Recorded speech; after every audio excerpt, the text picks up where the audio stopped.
Ciao ragazzi, io sono Riccardo, bentornati all'appuntamento con il volantino della Lidl con gli utensili della Parkside. Questo è il volantino con le uscite comprese tra il 22 e il 28 novembre 2021 e il giorno 25 saranno presenti alcuni articoli. Di quello che già possiedo e che ho già recensito vi lascerò i link o comunque vi darò le mie impressioni. Quindi mettiamoci sul bancone e iniziamo.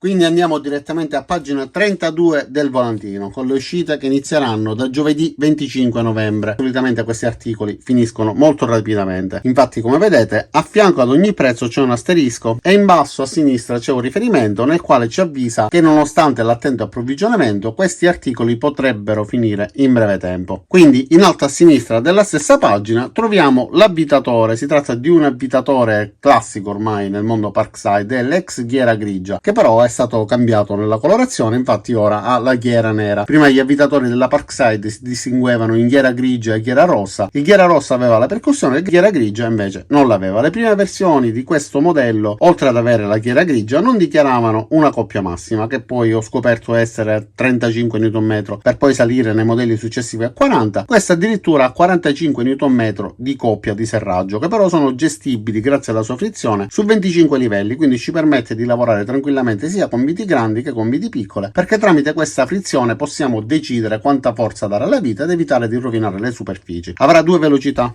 la prima andrà da 0 a 400, che sarà la velocità adatta per avvitare le viti, invece la seconda velocità, che andrà da 0 a 1400 giri al minuto, sarà più indicata per forare. Riesce ad alloggiare nel suo mandrino in metallo delle punte che abbiano un codolo che vada da un diametro di 1,5 mm fino ad un massimo di 13 mm. Il tasto di accensione ci permette di regolare la velocità in base alla pressione che daremo col dito sul tastino, e sulla parte bassa c'è anche una lucina di servizio che però si spegne al rilascio del tasto. Invece lo spegnimento ritardato ci avrebbe permesso di lavorare con molta più comodità. In dotazione verranno date pure delle punte di trapano e alcuni inserti. Più in basso, sempre a proposito di punte di trapano, troviamo alcuni set specifici per legno, una anche per il muro, e sono dei set che possiedo molto comodi. 7,99 €. Vi consiglio di acquistarli, soprattutto questi con le raspe. Uno degli ultimi progetti che ho caricato nel quale lo utilizzo è stato durante la realizzazione dell'arco, e grazie a questo utensile sono riuscito a ricavare alcune forme che altrimenti avrei avuto difficoltà a realizzare. Gli altri set contengono le classiche punte di trapano per poter praticare fori più o meno grandi. Qua ad esempio ho alcuni di questi set, mancano alcuni pezzi perché li ho utilizzati. Comunque, per capirci, si tratta di punte di trapano per legno. Questa è una punta a fresa che ci permette di allargare i fori, punte per svasare, un mulino, insomma dei set molto completi. In alto a destra troviamo il seghetto a pendolo. Si tratta di un seghetto alternativo che ha anche la funzione di pendolo, cioè la possibilità di dare alla lama un movimento oltre che in alto e in basso anche in avanti e indietro. È possibile regolare questo movimento grazie ad una levetta che consente di ottenere un taglio più veloce rispetto a quando la lama fa solamente il movimento su e giù, a discapito però della pulizia del taglio. Infatti, se vogliamo essere più veloci dobbiamo rinunciare alla pulizia, e in questo caso si utilizza semplicemente quando si deve dividere in due una tavola, magari su una parte che andrà nascosta, quindi non in vista, e questo tipo di taglio è indicato appunto per dividere rapidamente in due una tavola, dei tronchi, qualcosa comunque che non abbia necessità di avere un taglio pulito, perché magari andrà nascosto, quindi non visibile nel nostro progetto, o si tratti di legna da ardere, eccetera. Avrà un numero di corse che andrà da 0 a 3100 al minuto, ovviamente a vuoto, e avrà la possibilità di una regolazione tramite una rotella sulla parte alta. La lunghezza della corsa della lama è di 22 mm e la profondità di taglio che può riuscire a tagliare sarà di 80 mm nel legno e 8 mm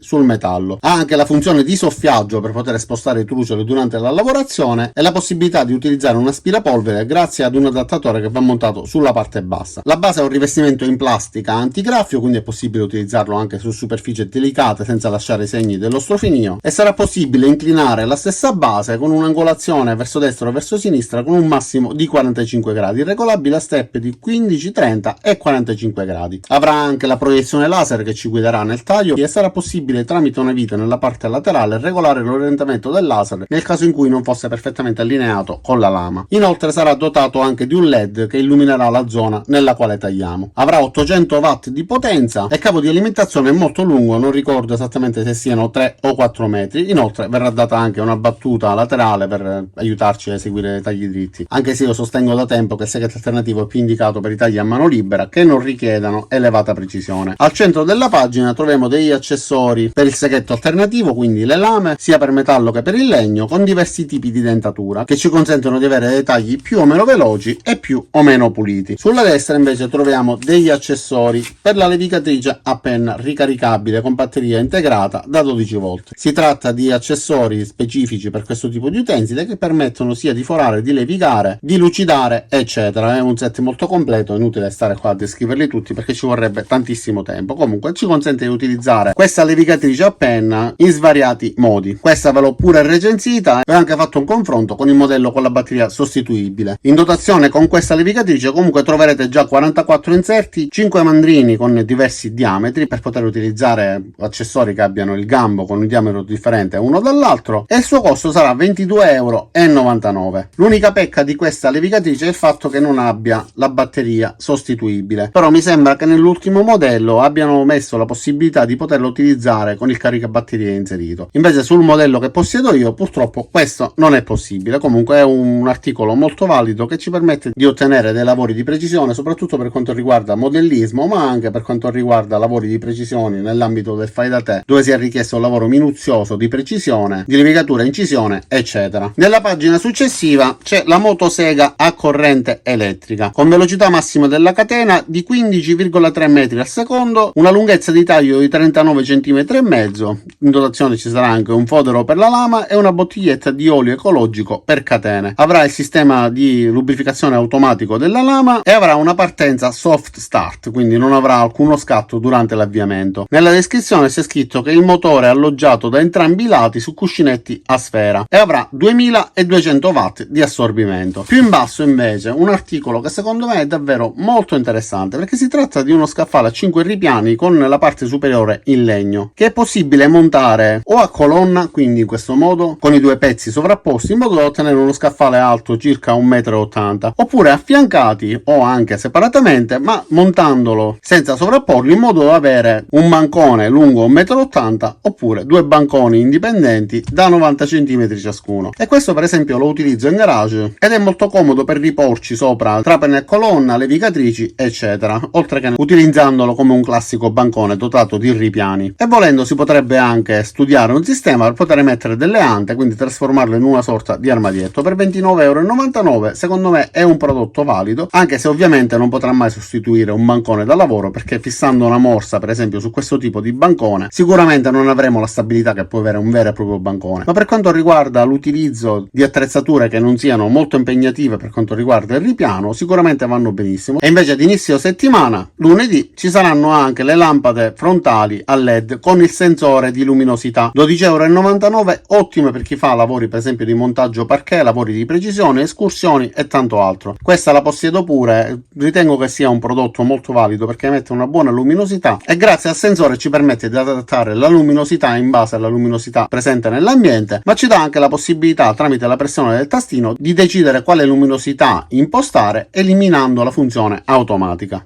E questo è tutto per questo volantino. E allora ragazzi, io ho finito con questo video, spero che vi sia piaciuto. Scusatemi se ho parlato un pochettino velocemente, ma è tardi, sono le 10 di sera e devo sbrigarmi. Cosa dire? Io spero che il video vi sia piaciuto e vi sia stato utile. Vi invito ad iscrivervi al mio canale, mettere mi piace al video, appunto, se lo avete gradito. Cliccate sulla campanella per attivare le notifiche e ci vediamo ai miei prossimi caricamenti. Ciao da Riccardo e a presto!